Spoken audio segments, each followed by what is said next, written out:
You're listening to the Create a Life That Is Beautiful podcast with your host, Leticia Ringe, and this is episode number 23. So as I mentioned, the idea for the podcast was a complete download. I just woke up from a nap with, like the fully formed project. I knew it was a podcast. I knew it was for a French audience. I knew it was called Change Ma Vie, outils pour l'esprit, which means change my life, tools for the spirit. And I knew what the format was. I knew I almost had like the structure of the first few episodes. So like within a minute, I woke up from that Sunday afternoon nap.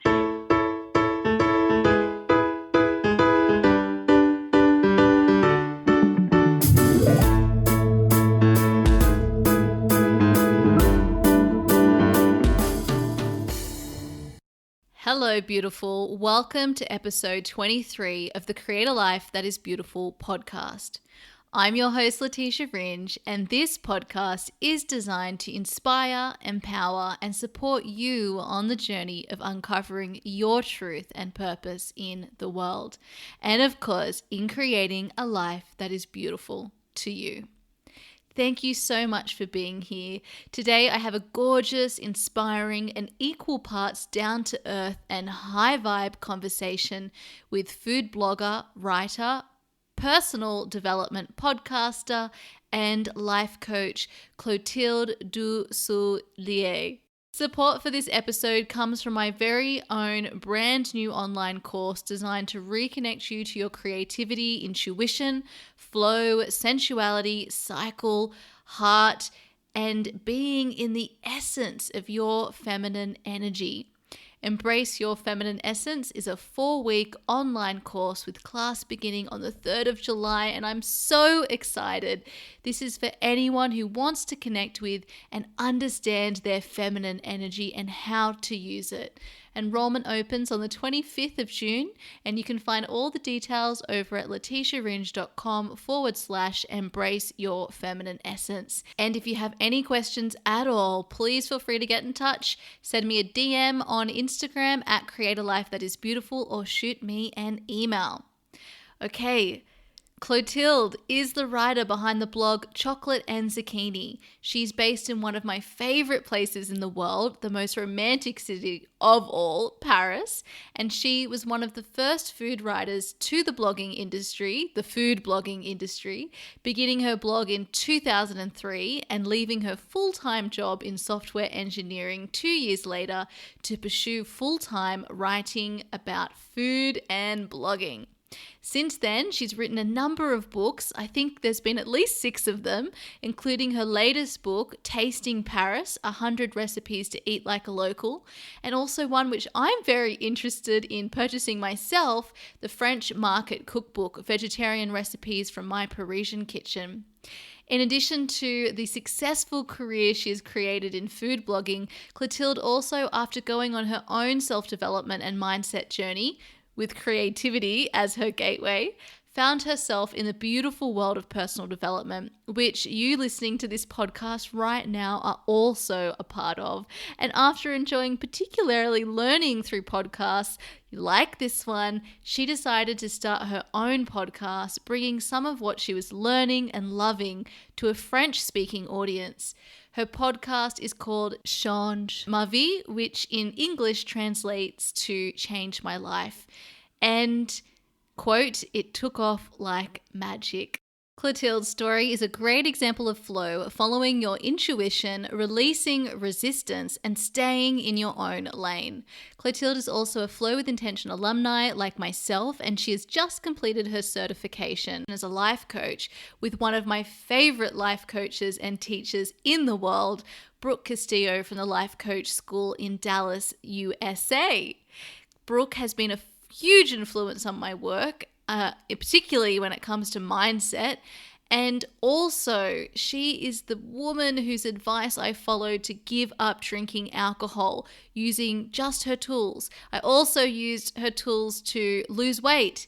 So she is fantastic, and I'm so excited that Clotilde has studied with her. It's really incredible. This conversation is so good and a perfect example for anyone else wondering about manifestation, visualization, the law of attraction, and what it's like to be a food blogger or a blogger and to leave an office career behind.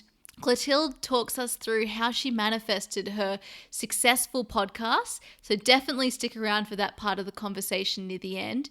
We talk about how to tell the difference between quitting out of fear and quitting when it's in alignment with your intuition. We also talk about knowing when the time is right to take the leap. Which reminds me to mention that my online workshop on this topic for anyone looking to take the move from corporate to creative is coming up on Sunday, the 24th of June, where we go into a lot of the mindset stuff that stops you from taking that leap and also the practicalities in getting started.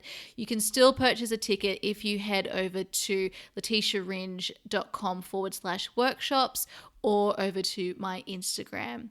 Clotilde walks us through her own experience as a young woman wanting to be an actress, to doing the work she does, and for any of our fellow Flow with Intention alumni, you will love seeing the flow at work in Clotilde's life.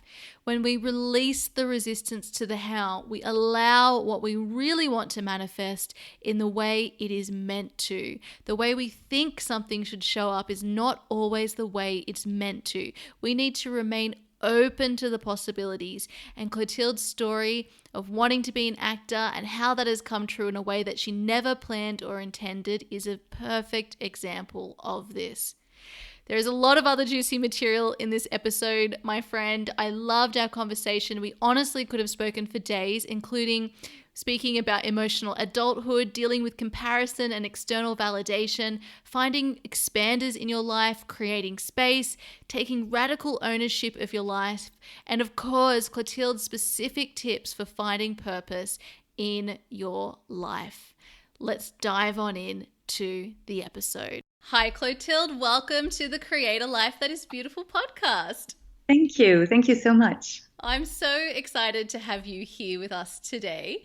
And to get our conversation started, could you tell our beautiful listeners a little bit about who you are and what you're currently creating in the world today? I would like that. So my name is Clotilde Dusoulier. I am French, and I am now I am beginning my third career in life. So I started out, I'm in my late 30s now, and I started out in software engineering. So I worked for a few years in that, and that took me to California, which was, so I grew up in France, but I worked for a couple of years in California, in Silicon Valley. And then I discovered that I was very passionate about food and cooking. And so I started a blog that is called Chocolate and Zucchini that I started in 2003, back when there were maybe 12 food blogs in the world. And I was the first French person to ever create a food blog. So this started a new career in food writing. And so this is what I've been doing for the past 15 years. So I have published a number of books. My latest is called Tasting Paris. And so it's a cookbook of Parisian recipes. And I've been writing for newspapers and magazines and for my website, Chocolate and Zucchini. And a few years ago, I started to get more and more interested in personal growth and just mind management in general. I got into it through creativity at first because I had, my creative practice. I was listening to a lot of podcasts about creativity and then business, and everything always converged to mindset and your view of the world and how we actually choose, how we view situations and things. And so I got really interested in that, and the different teachers that I found along the way, most of them through podcasts, really changed my life. And so I got to a point where I had a download one day that I had to create a podcast of my own in French to share all of those tools with a French-speaking audience, because a lot of the podcasts that I listen to are mostly the ones that I listen to are American, and that content is widely available in English. But for the French, it wasn't. I mean, that that flavor of personal development was not available to the French. And I thought that there was something to value to be created in that regard. And so I started my podcast. It's called Change Ma Vie, which means change my life. I started it a year ago now, a little bit over a year ago, and it took off like magic. And I had visualized it so much that I actually wasn't that surprised that it worked so well. And so this has allowed me to start a career in life coaching, for which I am about to get certified through the Life Coach School, which is Brooke Castillo's coaching school. Oh, so many amazing moments there on your journey. I love how you've started off in software engineering and you've ended up in this super creative space, which is totally different to anything you would have ever imagined, you know, back when you were in the last few years of school, or even when you were studying through university or in Silicon Valley. I bet you never would have imagined that you'd be where you are right now. Never. I have to say, though, that initially when I was a child and then a teenager and a student, my goal was to be an actress. And I really liked acting. And I have found that it kind of came full circle with the speaking engagements and the voice performance through a podcast is something that is, it plays into the success of a podcast, whether or not you deliver your content in an appealing way. So true. I resonate so much with what you've just said, because I too, as a child, I loved doing drama, and I have always fantasized about being an actress, but it was never the path that I ended up taking, because I went into law and needed to have, a professional job. And yeah, so I can resonate a lot with my own work today, doing a lot of podcasting and speaking. It is a type of performance, and actually I am seeing a lot of I feel like this is where, things are shifting, because you've got more influencers who are really into personal development or health and wellness, and they're able to tap into the performance without having to go into acting, which I think is actually really exciting. So thank you for sharing that. And also it just shows how important it is to look back to what we enjoyed doing as a child, because there is so much information to be learnt about ourselves there. Very true. Another thing is that I wanted to either be a writer or an actress. And I saw myself as writing fiction, but I ended up writing about food for 15 years. And so the writing was definitely a seed that was, present from the time that I learned how to write. And so it's interesting how things come full circle. Absolutely. And I'm just thinking again, me too. It's amazing, isn't it? That's the thing, we can't, so we've both studied in Jess Lively's Flow with Intention course, and she talks a lot about, not shutting ourselves off by focusing on how we do things, but allowing ourselves to be open for the possibilities. And this is a really great example of the difference, because as kids we think, all right, I want to be an actress or I want to be a writer. So we think, okay, there's only, two ways to do that. Maybe we become a journalist, or we write books, or, we go for acting and we go through drama school and we do all of that. But when we leave it open and, simply follow our inspiration and our curiosity along the way, look where we can end up. We could never possibly have imagined that we'd both be doing the work that we're doing here today. I'm getting goosebumps from you laying it out that way, because I had never seen it as an example of, focusing on the what and releasing resistance or attachment to the how. Yes. That's a beautiful way of seeing it. Yeah, absolutely. And yeah, I love that you mentioned there about releasing the resistance, because for anyone who's listening and doesn't understand about what we might be talking about with flow, part of it is if you're experiencing a lot of upstream. This is what the language that Jess uses, where things just aren't flowing to you. You're trying to go after something and it's just not happening. There's a lot of roadblocks. That can actually be because you've got your own resistance. You're too attached to the outcome, so you're closing yourself off from other possibilities. But when you release the resistance and simply, flow through life, so allowing yourself to go with what's easy, what's flowing, what feels like fun, just simply thinking about what is flowing to you in the present moment, that removes the resistance and you find that you get where you wanted to go much quicker. And it's exactly what happened when I was in my, I must have been 19 when I decided not to become an actress. And what happened then was that I had gone to study software engineering because although my parents were supportive of my desire to become an actress, they knew that I was doing well in school and that they encouraged me to kind of have a backup plan. And so they thought, if you have the abilities to study something that's like a hardcore, like an actual job, you might as well get that and also do drama on the side. Okay. And so as a student, I was studying software engineering, but at the same time, I wanted to take an audition to get into an acting school. And that audition was kind of a bad moment for me, where all of a sudden I found that the vibe in that room, the competition, the judgment, it was just not flowing to me at all.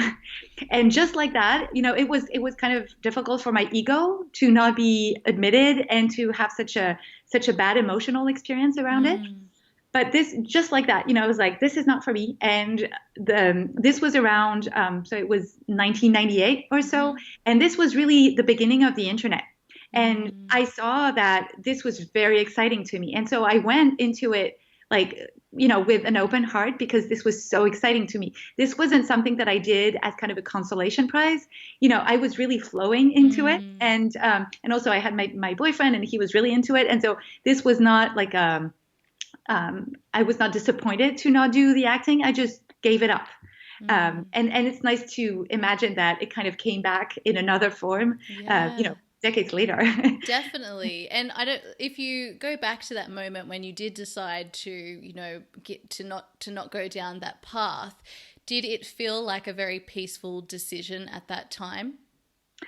It did. It really felt like something like an internal knowing that this was just not for me. And I remember that I had debated it with myself a little bit, thinking, well, those who make it are the ones who, get a tougher skin and just fight through it. And I was like, I don't have that. I don't have it in me to go through auditions where I feel so much comparison and competition. This is just not my environment of comfort. And I just thought, this is not what I want to do. And I also did not want to do the amateur, theater thing where you have zero budget and you just, you have to do everything yourself. I was just not into that either. So it was like, okay, this is not for me. And I just flowed on to the next thing. Oh, that's fantastic. And, what you're talking about there, that decision that you made, for anyone who might be listening and not understand what you were feeling into, that is that intuitive knowing. That is that peaceful place where, through logic, you might not be able to explain it, but you just know. So it can be a gut feeling. And this, for anyone listening, is a big part of our feminine energy, which is something I really love to talk a lot about. And I'm releasing a course very soon, and, intuition is a big part of it. And so see that sometimes we can get our, if there's resistance, there's something, we might feel like we're giving up on the one hand out of fear, or it can be, a very clear decision where that this isn't the right path for you. And so the decision comes from a place of peace rather than of, confusion or a shrinking. You don't feel like you're shrinking or hiding. You feel expanded in making the decision. Yes. So I think that's a really beautiful example you've given. And even though obviously I wasn't consciously thinking about it like that at the time, certainly my ego then would have pushed me to persevere because I was not a quitter. And deciding to give up on my dream of like 10 years felt like quitting. But part of me knew that it wasn't really quitting. It was releasing a dream that wasn't true to what the reality of that path was for me at the time.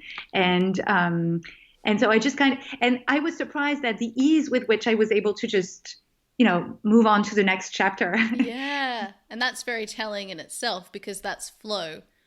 As you said, you flowed into the next chapter. Yes, definitely. So Did not look back ever. Yeah. Oh, yeah. That's fantastic. And you mentioned as well about needing, society sort of saying we need a tougher skin and not wanting to be a quitter. We get a lot of these messages and still today, this is how our society has been created for many, many decades.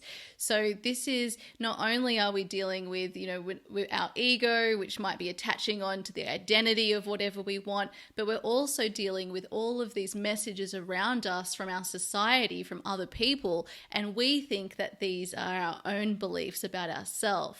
And then we've got this inner knowing where it will, it's very, we can't predict where it's going to go. So it's quite difficult when we've got all these separate and conflicting messages around us. But I think your example is the perfect example because it's just all about where is it a peaceful decision, Yes. And I had the same sort of knowing when I switched careers from being a software engineer to becoming a food writer. What happened was that I had created my food blog, and it quickly grew in audience partly because I was in the right place at the right time, because I was very early in the development of food blogs, and also because I was French and I was writing in English about French food. I found my niche in a way. And when the food blog movement exploded, I was for a long time fairly unique in what I was offering. And so the traffic grew, and more important than the traffic, it was my enjoyment of it that really grew. And I thought, this is exactly what I want to be doing. And so I was still doing both. So for a while I was working my day job and then doing the food blog on the side. And I reached a point where I found a lot of dissatisfaction in my office work, and the emotional component was impossible to miss, in the sense that even though intellectually I was like, well, this is a good job, the people that I work with are lovely, it's a small company, I love small companies, I get to do a bunch of different things that are very interesting. But I remember I was going to work with like a stone in my stomach. I would sometimes burst into tears just on the doorstep. I was saying goodbye to my boyfriend, and I would just burst into tears at the idea of going to work, even though the work itself was not a problem. And I remember I was on the way to work and I was fantasizing about maybe breaking my ankle so that I could go to the ER and not go to work. Oh. And it's like, when you're in this situation, it's probably that you're not, this is not the place for you. And again, it was nothing against that job. It was just that my heart was elsewhere. Yes. And so when I found that the food writing and the food blog was just feeding me on such a deeper level, I did not really know how to make it work. But I just knew that this was where I wanted to go. And there was no such thing as a professional blogger back then, because this was like 2004. Yeah.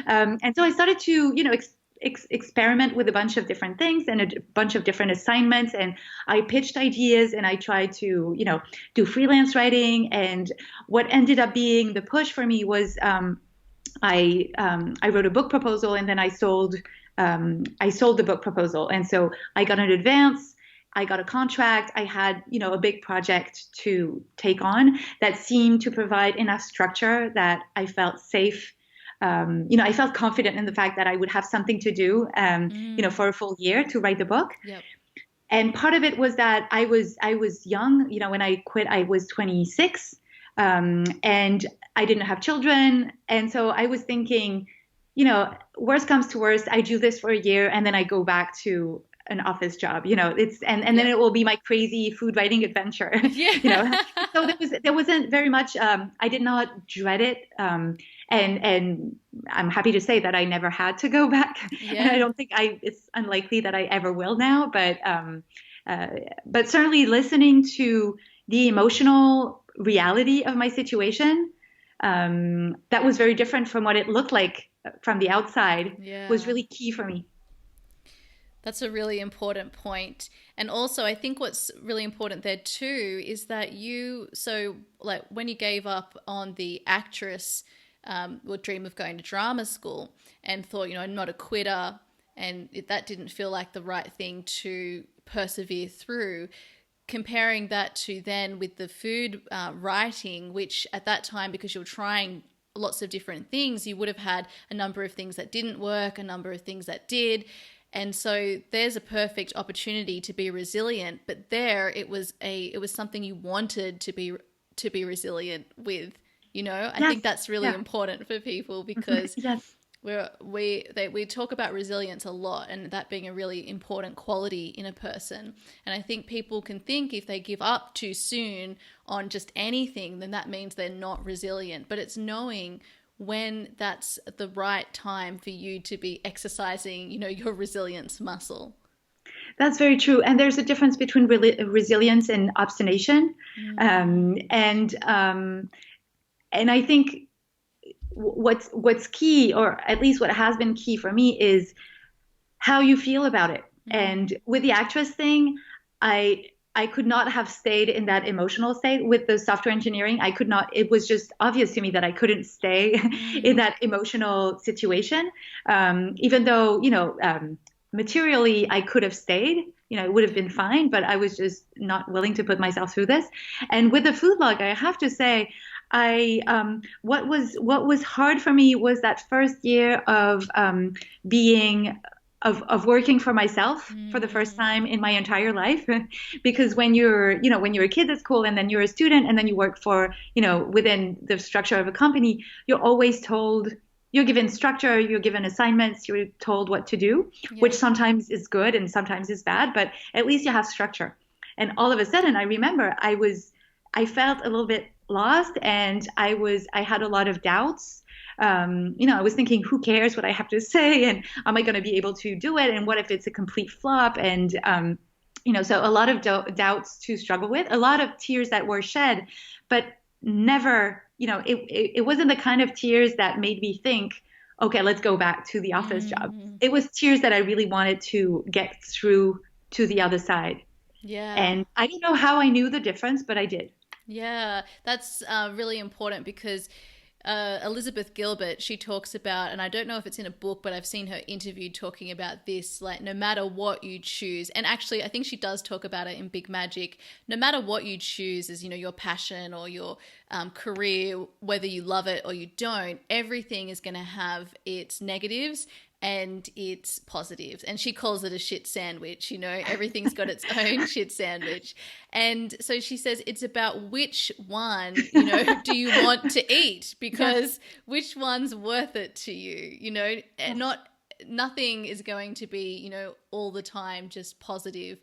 There's always going to be the negatives to deal with. So yeah, is it worth it to you? Is it something, are these negatives worth persevering through Yes. for?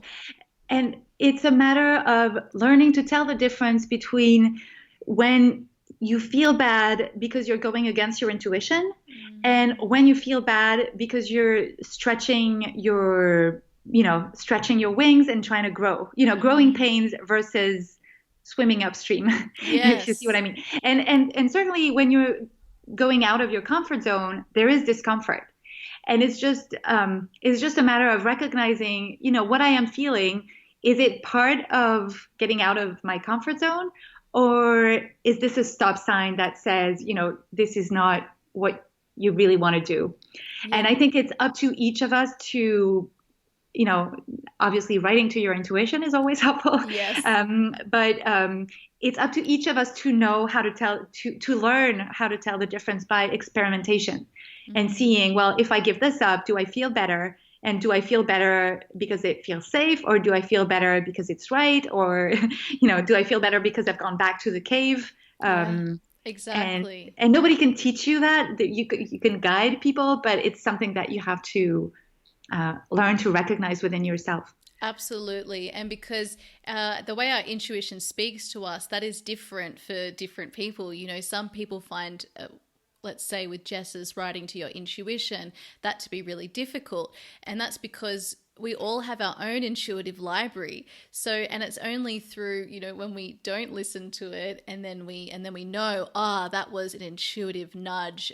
Okay, so next time if I experience that, I'll know. So yeah, as you say, I completely agree that it is all about experience. And I think just back to your point about the not having any structure, when you first start your, you know, running your own business, yeah, that's something that I found and experienced myself. And it's very confronting at first because it is, you know, that structure is really important. That's what you've been using, you know, if you are someone who's moving from a career into self-employment, it's the first time in your life, maybe since university, you know, where you've got a lot of time and we procrastinate and all of our insecurities come up, you know, there's a lot more space all of a sudden. And so that is the perfect ground for, you know, our ego to run wild and to also to doubt ourselves. And so that I think super confronting for people and is definitely, you know, that I always say if there's any sort of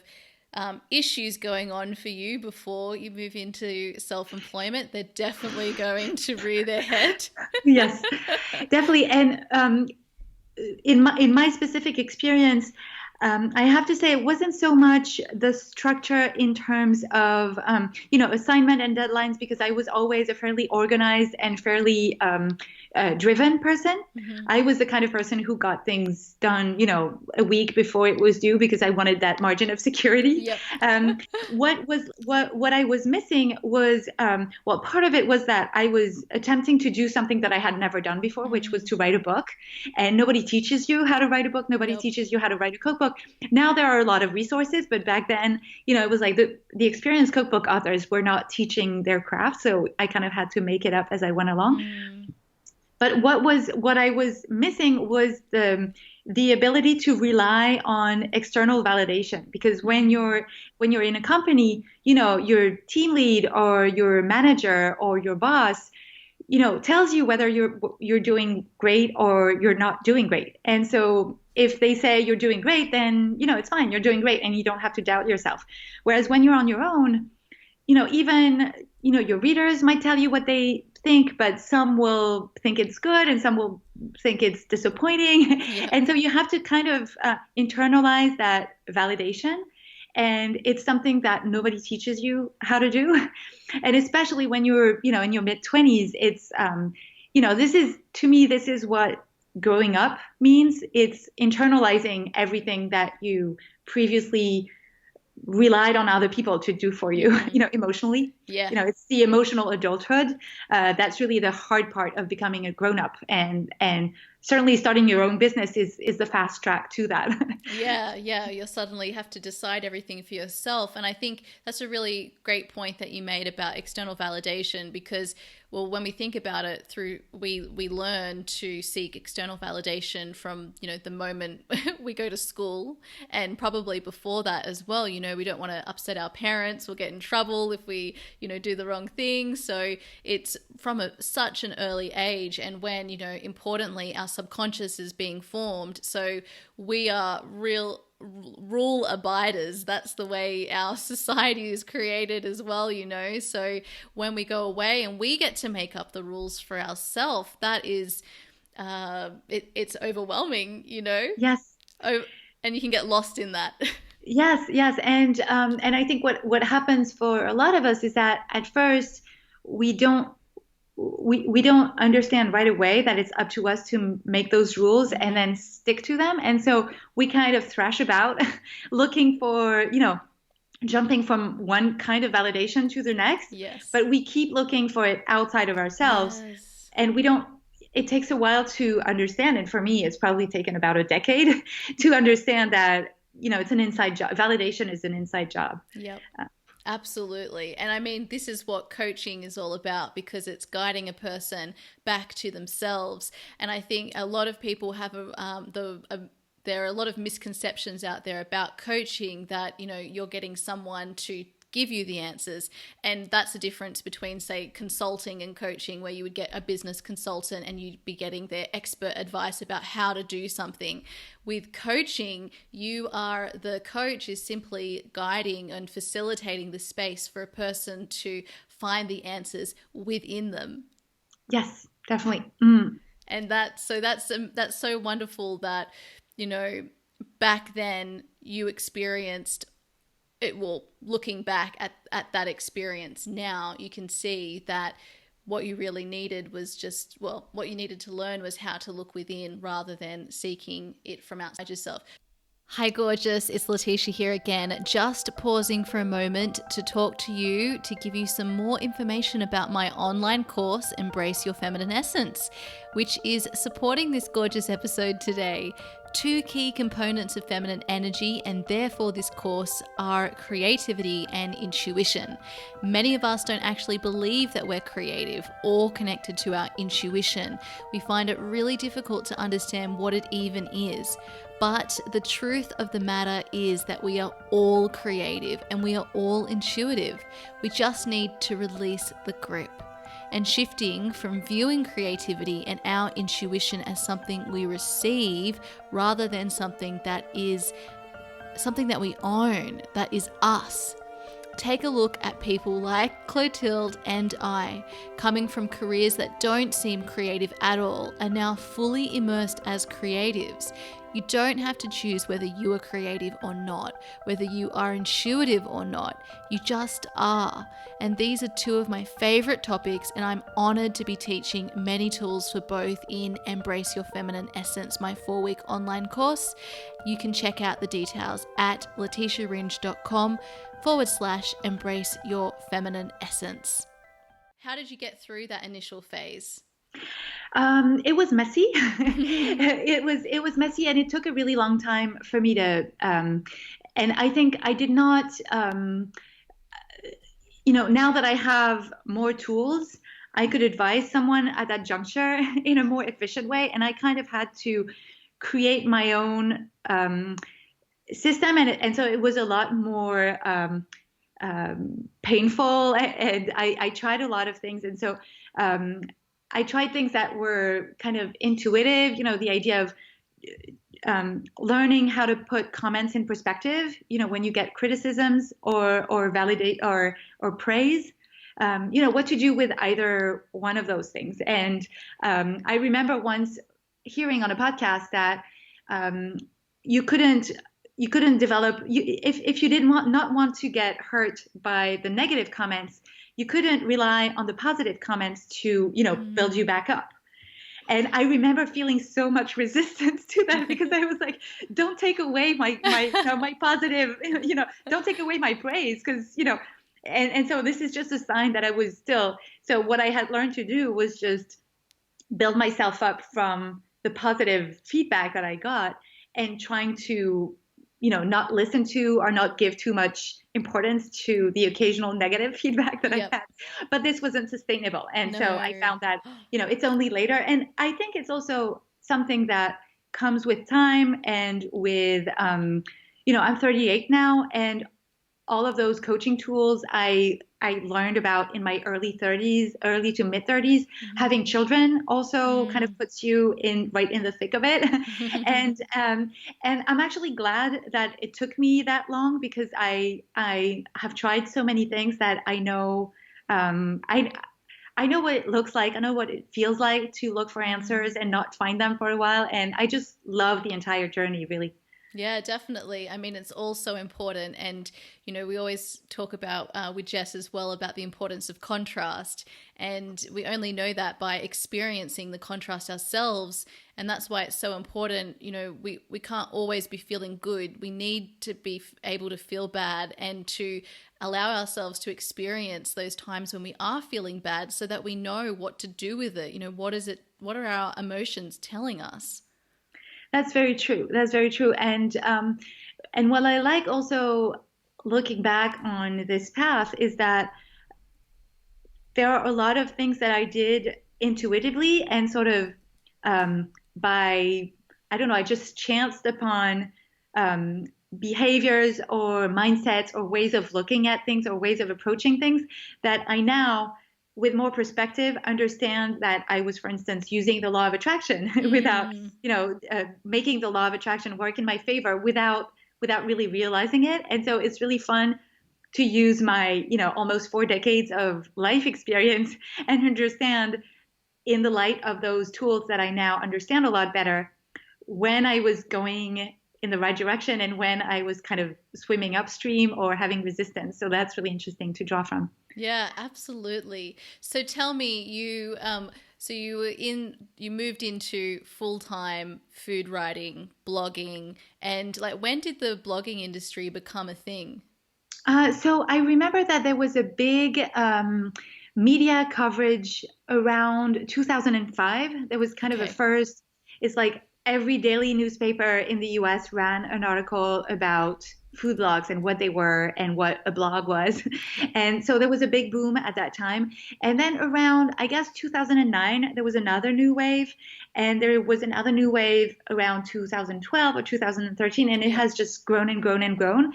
And what happened with the food blogging industry is that, like all internet businesses, when I started out, it was all very happy-go-lucky, and we just didn't really know what we were doing. We were just doing it for fun. And gradually it became more and more professionalized, and a number of us decided to go full-time, and so trying to get an income. And the average level of the food blog, the quality of the content and the recipes and the photos became higher, and the complexity of running a food blog, a successful food blog, increased dramatically with all of those social media platforms. And so it really became something that really looks like a full-time job. And I don't have a judgment either way about the way it's just the way that it unfolded. For myself, I'm glad that I was able to find my voice and my and practice my craft back when there was very little at stake. Because I imagine that if you start now, the comparison trap must be like wide open. Whereas, back then it was just like a dozen of us and there was no French person. Nobody was really doing what I was doing. So I had a lot of time to play in my little sandbox before I felt like anyone was looking at what I was doing. Yeah. You were an early adopter. Yes. Yeah. I'm kind of an OG.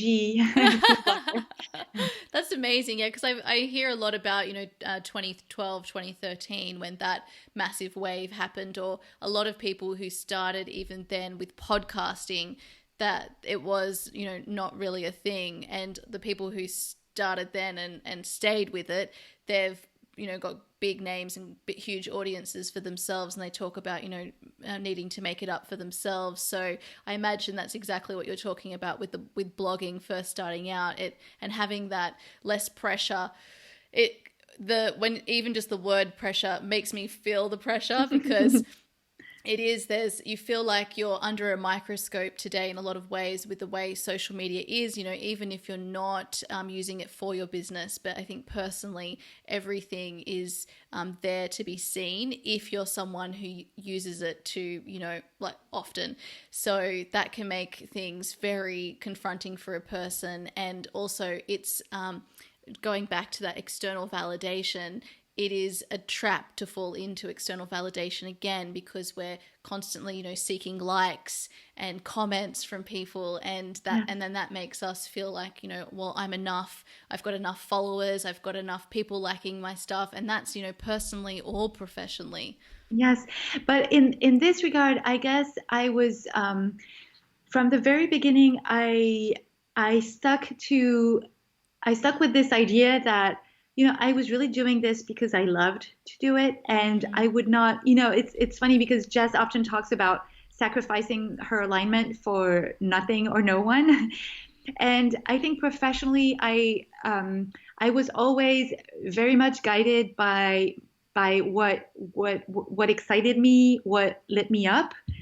And I turned down a bunch of opportunities that just didn't resonate with me. And I remember when those opportunities presented themselves, part of me was like, well, this is maybe the opportunity to really make it big and maybe have a television show. And then, if I was attentive to the way that I felt about those things, and I did not get a yes inside, there was just no price tag, that there was no price you could pay me to go against that feeling. No, and it wasn't always a matter of a price tag, but like a promise or like a shiny penny, or shiny penny. And I'm talking especially about the television thing, because over time, food television has really developed over the 15 years that I've had a food blog. And so I've had several opportunities of starting something around, and the idea of having a national television show in the US where I would, cook French food. And I don't know, something in me just was never in alignment with that. And either with the people or the project, or one time there was alignment, but nothing came of it. And I was fine with it. And I think looking back, I see that I always conducted my business really following what made me feel good. And if I just did not feel like it, I would not do it.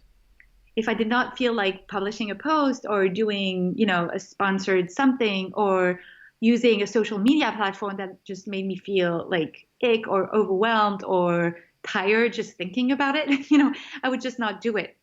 And looking back, I see that this is what creates, magnetism.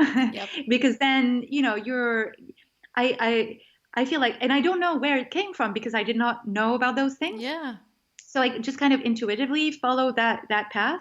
But I see that one decision after another kind of created that I stayed on my own lane, I guess, is basically what I did. And I think it wasn't necessarily because I thought, well, this is the way to go. It's just that I saw that if I try to get on other people's lanes or try to get faster than them, it did not feel good. And so I knew to keep my eyes on my road, because I remember as a kid, I did not like to do races with other children. I would rather have each child run and we would, time the run. But I wanted to run on my own. I did not like the idea of having someone run beside me and try to run faster. Yeah. It's just not my thing. And so I try to not put myself in those situations. Yeah, you're not motivated by the competition. Not at all. I really need to do my own thing and be in my own bubble.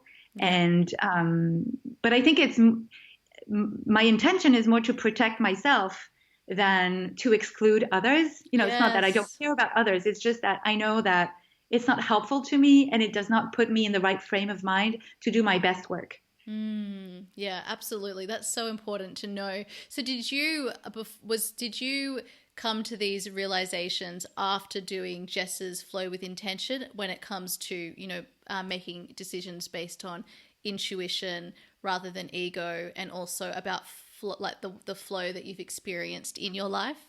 Yes, I think what this course helped me do is it helped me identify in all of the things that I tried to do to navigate my career over those 15 years. It helped me pinpoint the parts of it that were the secret of my happy career, and solidify those aspects. And just, because when you try a bunch of things and altogether it's working, you don't know what you can let go of, because that's not actually doing anything, or it might actually be detracting from your forward movement. And so it really helped me pinpoint what parts of it were key, and really hone in on those aspects to just do more of what was working. Yeah. And also because Jess takes it to such more extreme level of just like not doing her taxes and not checking her email. And it's just to be, I'm not there yet, but because she's so relatable for the kind of people that we are, she's, in terms of age and lifestyle and choices and tastes, she's relatable.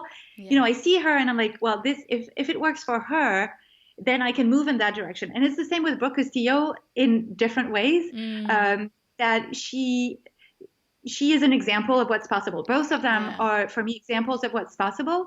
And it has opened up my world in a way that I hadn't um, anticipated or could not have imagined, Yeah. because you really need, I don't know if you're familiar with Lacey Phillips. Yes, I do. Uh, Yeah, I am. and so Yep. she talks about expanders. Yep. And for me, Brooke Castillo and Jess Lively are definitely expanders, because I Mm. look at what they're doing and I don't compare myself with them in a detrimental way, Yep. but they're kind of forging a path forward. And I see that there's room out there, that Mm. there's, that this is a direction that I can go in. And they're kind of, yeah, they're lighting the path ahead. Yeah. They're inspiring you. Yes. Hmm. Yeah, and that's what's so important. Yeah, and I mean that's a good point when it comes back to like any sort of comparison. When it's comparison, when you feel that you're comparing yourself and it's making you feel bad, then that's something to stop. But then there is, wanting to be inspired by people, and I think that's super important. If you have a look at there's always that quote about, environment being stronger than willpower, and that we are, the 5 closest people to us. I 100% agree with that. So I think it's so important to, curate your own environment. And it's such a luxury to be able to do that and have anyone in the world, be able to connect with them through social media and online. So it's that difference. Is the person inspiring you? Are they an expander? Or is this person making you feel bad about yourself and distracting you, Yes. And then that's when that's when not to maybe follow them, or to follow them. Yes, absolutely. So I also love that you're studying with Brooke Castillo, because she's amazing, and she is who I followed everything she said to do when it came to stopping drinking. And yeah, so she has a 3-part podcast series, which I always share to anyone who wants to either reduce how much they drink or stop drinking altogether. And she very much focuses, on the brain, and, Jess focuses a lot on the science as well. So combined, they're both really amazing, but in different ways. And so I love Brooke's approach when it comes to mindset and the brain, and changing habits, and seeing it from an evolutionary point of view. And so her 3-part series that she did about drinking allowed me to be able to stop drinking without any issues whatsoever. So I think that's so fantastic that you're studying with Brooke, because she's so amazing. Yeah, she has provided so many aha moments, and just she has provided me with just ways of looking at relationships and situations that are incredibly empowering. And I don't think I ever really understood what empowerment meant. It always felt like a little bit of a, just cheesy concept. But everything that Brooke Castillo teaches is really to put you back in the driver's seat of your experience. And sometimes it means not necessarily taking the easy road, but just deciding that you're going to be the person that you want to be, and what it looks like, what it actually looks like in different situations. And I find that so powerful. And the people that I've had the opportunity to coach have had great success also from learning these tools. Yeah, I love that you talk about empowerment, because that she is, if I had to use one word about her, I think that's a really great word to use. And it's also something that we all are really seeking, because when we are put into, as you say, the driver's seat of our life, or just into, we feel like, okay, I create my life. I decide. I am powerful, rather than into our victim, which is when when we're tied up in ego and identity, and in all our stories that we tell ourselves, our whole life, we can tell that story in one way that's super empowering, or we can tell it in a way that gives us no power whatsoever. And Yes. the way that makes you feel is obviously completely different, and the way that you then view yourself and your ability to create is completely different. So Yeah, I think empowerment, that's so Yes, important. yes. And also releasing the attachment to um, always looking for somebody to blame, some Mm. excuse to explain things. And it's the idea that what I love about Brooke's approach is that she sometimes tells you, well, you know this is true and you see that it is true, but it's not serving you. Mm. And so if you stay, if you remain attached to that thought and that way of seeing things as you currently are, you're just going to create more of the same. And so if you want different things to happen in your life, you're just going to have to change the way that you see your life. Yeah. And and what's great about her approach is that she doesn't just stop at those kind of, you know, macro concepts, Mm. because then she gets into the nitty gritty of it. And she's like, well, when your sister-in-law comes and she doesn't help to put things into the dishwasher, what do you do? Yeah. And so she was like, because life isn't like grand concepts. Life Mm. is a succession of those small frustrations and small annoyances that really poison your, you know, your daily experience. And so if you can get rid of those, all of a sudden you get a wider picture of what is my life and what do I do, you know, what do I want to create in this lifetime? Yeah, absolutely. And it's choosing to do something differently because, most of what we're doing is just automatic responses. And so that initial period of trying to change our behavior is very awkward. And we need to think in advance of these situations, how we're going to choose to respond to rather than choosing to, automatically respond in the way that we've been doing probably for years. Yes, and one of the things that I thought was so true, because it so resonates with me, is the idea that to change your way of thinking, you have to be willing to have been wrong all of those years. Mm.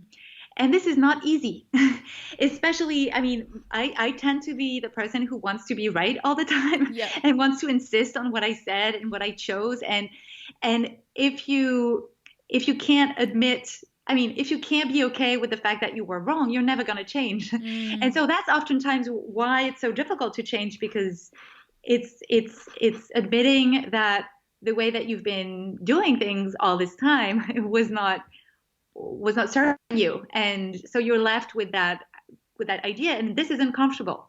But it gets easier once you try on that new way of doing things and that you can be happy with the new result that you're creating, and understand that all of those years of doing it the old way have just created momentum to adopt new ways of being and doing and thinking.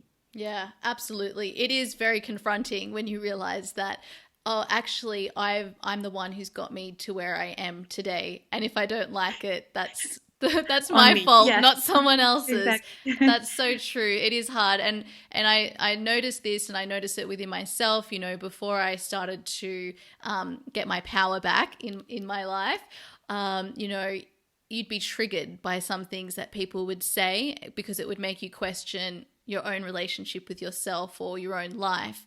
And so I think whenever I'm triggered today, with my new perspective, and obviously we're always getting triggered still, I look at that as an opportunity to learn something about myself. What do I need to face? Why is that person triggering me? It's not an issue with the person; it is something within me. Yes. And what I think is an important distinction is that oftentimes when you are told to take responsibility for your actions and your way of thinking and the results in your life, it feels like you're put on the spot and you're accused of something. But Mm, in truth, taking responsibility means that if it was me all along, then it's up to me to change everything. yeah. And so this is what gives you your power back, is that if I'm responsible for what has happened, I have, it's within my power to change it. Yeah. If it was the others all along, then, it's hard to change other people. Yeah, I don't recommend definitely. it because it's kind of a waste of energy. It And so is. it's the idea that if I'm so powerful in creating my own experience, then, what do I want to do differently? And when you try it and you really apply yourself to it, the results are so incredibly life changing that you don't spend very much time thinking of all of those years that you've been, you've Yeah. allowed others to trigger you without, thinking that it's their fault and not your thoughts. Yeah, Because you're just busy absolutely. living your amazing life. Yeah, absolutely. And also, I think, throughout that process, that's why forgiveness is so important. We can forgive maybe people in our life who have wronged us, but most importantly, forgiving ourselves for what we deem as, once we take responsibility for all the things that have happened in our life, then also taking forgiving ourselves for what we like look back on and think, why did I do that? Because we wouldn't be in the position we are today if we hadn't made the choices that we did. So I think it's really beautiful to realize that, no matter who you are, where you are, if you're listening to this right now, you are exactly where you need to be. Yes. And you have the choice to wake up and take your power back at any moment, but there's nothing that you can do to change the past, and everything was meant to unfold in the way that it has. Yeah. And the quicker you can learn to love every step that you had to go through to get to this point, the easier it will be to move forward. Because if part of your brain is still processing past events and throwing blame around, including it yourself, it's hard to have the mental energy to create anything new. Because, we have very limited mental energy every day. Yeah, And so we have to choose wisely what, what we decide to devote it to, because it's just definitely. going to create more of the same. So, Yeah, absolutely. Oh, this is so fascinating. Thank you so much for sharing. And I also just wanted to ask, because you mentioned with the podcast that you had visualized, what you wanted to happen. So could you tell us a little bit more about, what you did there? sure. So I learned about visualization mostly through Abraham Hicks. Mm-hmm. And I immediately was drawn to it because I, again, could feel how good it made me feel. Just going, going on a road trip to, my imagined destination. And so, as I mentioned, the idea for the podcast was a complete download. Mm. I just woke up from a nap with, like the fully formed project. I knew it was a podcast. I knew it was for a French audience. I knew it was called Change ma vie, outils pour l'esprit, which means change my life, tools for the spirit. And I knew what the format was. I knew, I almost had like the structure of the first few episodes. So like within a minute, I woke up from that Sunday afternoon nap. And so I decided to use those tools to create the podcast around those Mm. tools. And so I very intentionally tried to visualize so I visualized myself, my podcast in the new and noteworthy on iTunes. I visualized bumping into a friend at the park with our children and her saying, I listened to your podcast. It's amazing. I visualize people saying, well, the podcast changed my life. And I visualize myself recording it. I visualize myself, feeling proud and happy and developing a coaching practice. And all of those things unfolded in a way that is just eerily like the exact same, just down to the friend bumping into me at the park and saying, I've been listening to your podcast and it's amazing, and so it's just, I don't know where the magic comes from. I think you can explain it rationally and you can explain it magically, Yeah. and, every listener will choose what they Yeah. decide to believe. But it really works. Yeah. I've used it to find a new apartment as well, Amazing. to find a shared office. And yeah, I couldn't recommend it more. Oh, And that. actually, my podcast episode on visualization is one of the most downloaded of my podcast, probably because I talk within it about how I visualize the podcast, Yeah. using visualization. So that's kind of a looping thing that's fun. Yeah, I think it's a really hot topic at the moment as well. People are have become way more open to the idea of visualization and the law of attraction and all of that. And I think that's also got a lot to do with, our openness to meditation and mindfulness as well, and just realizing that there's so much more to our brains than we may have thought. Yes. And it's really exciting to see where all of this goes in the self-help, self-growth, and personal development realms. Yes, I'm more and more open to the magic myself.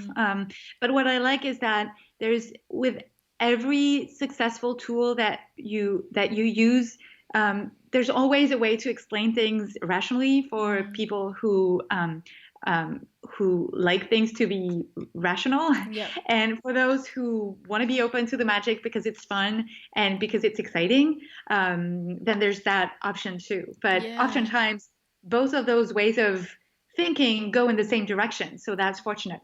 Yeah, definitely. And I think you just got to do whatever you need to do to get your brain on board. Exactly. Because you've got to believe, you've got to believe in it. So that's so important. Well, thank you so much for sharing your story with us today. It's been so fascinating. I feel like I could talk to you, for hours. I do too. I just have one last question, and I'm sorry, it is kind of a big question, but maybe just give your top tip if you want. It's so if there's anyone who's listening to this episode right now and they're thinking, I'm stuck in a job or a career that I'm really feeling emotionally, unconnected from, and also it's not feeling good at all.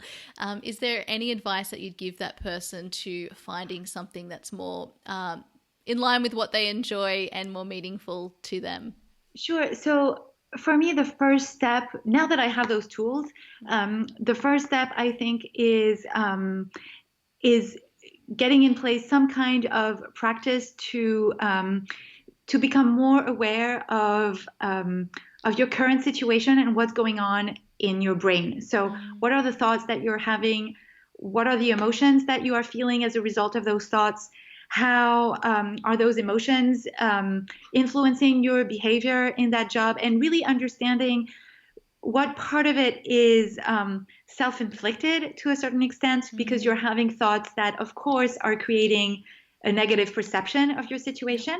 Because it's only once you clear that up and take responsibility for the part of the experience that is within your responsibility, that you can see that you can make a peaceful decision to either stay because you have optimized your situation in a way that is actually to your taste, or whether, within yourself, that you have done the best that you could to fit into this situation, and now it's time to leave.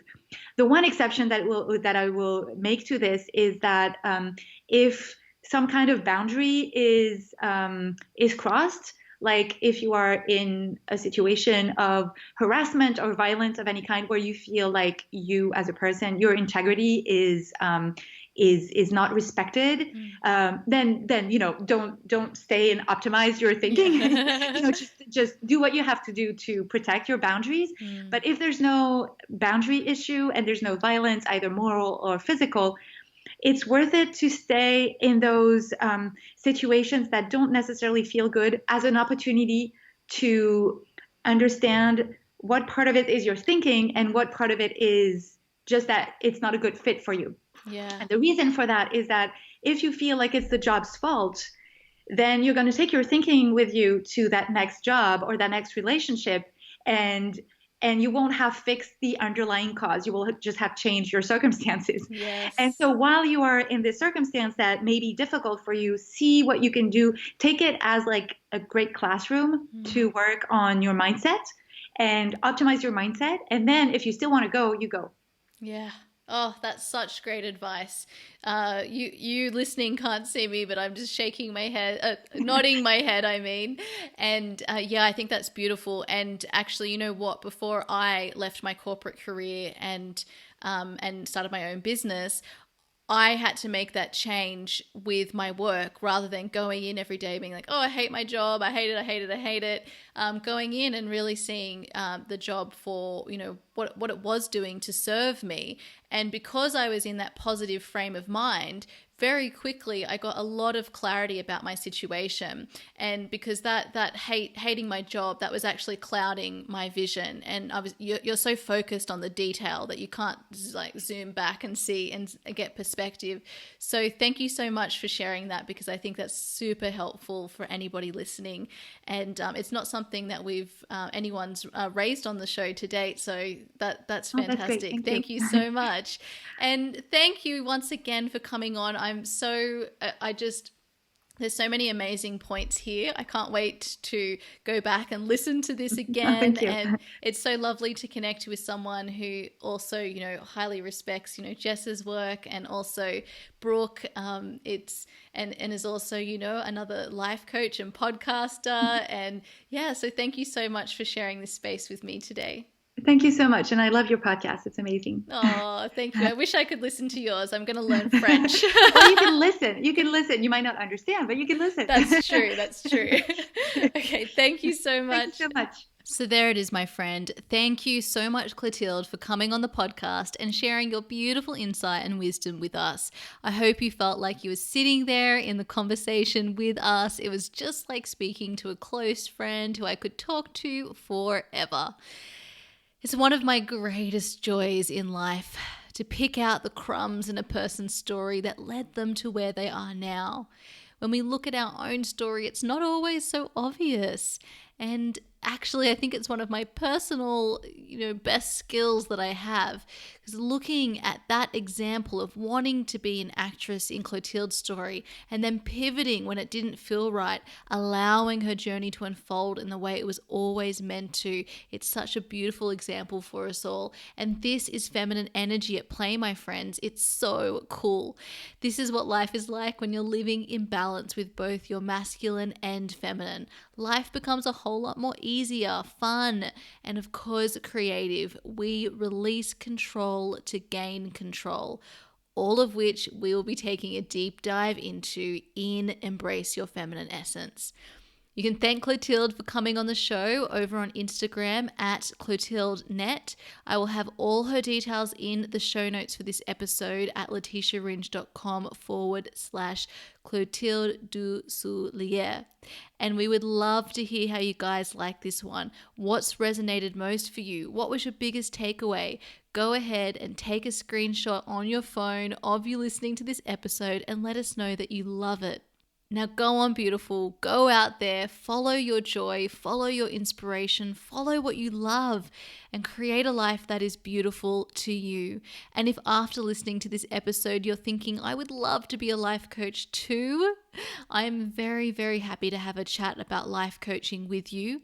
And also very exciting to now announce again that I have 6 new coaching spots opening up again with me in July. So feel free to send me a DM or an email or head over to my coaching page on my website. And you can find me at Create a Life That Is Beautiful or via my website at www.leticiaringe.com. And again, if you feel so called, I would love to have you join me for my upcoming online course. Also with the opportunity to work with me and your fellow classmates over 4 weeks, live coaching calls together. Go to www.leticiaringe.com/embrace your feminine essence. Thank you so much for taking the time and space today to join us. Otherwise, until next week, when I will have another episode and conversation to help you unlock your truth and purpose. Thank you so much for listening to the Create a Life That Is Beautiful podcast. If you feel so called, I would love it if you could please take a minute to rate and review this podcast on iTunes. This helps other people like you find it, and I also invite you to take a moment to share this episode with a friend you know needs to hear it. Have a wonderful week, my friend.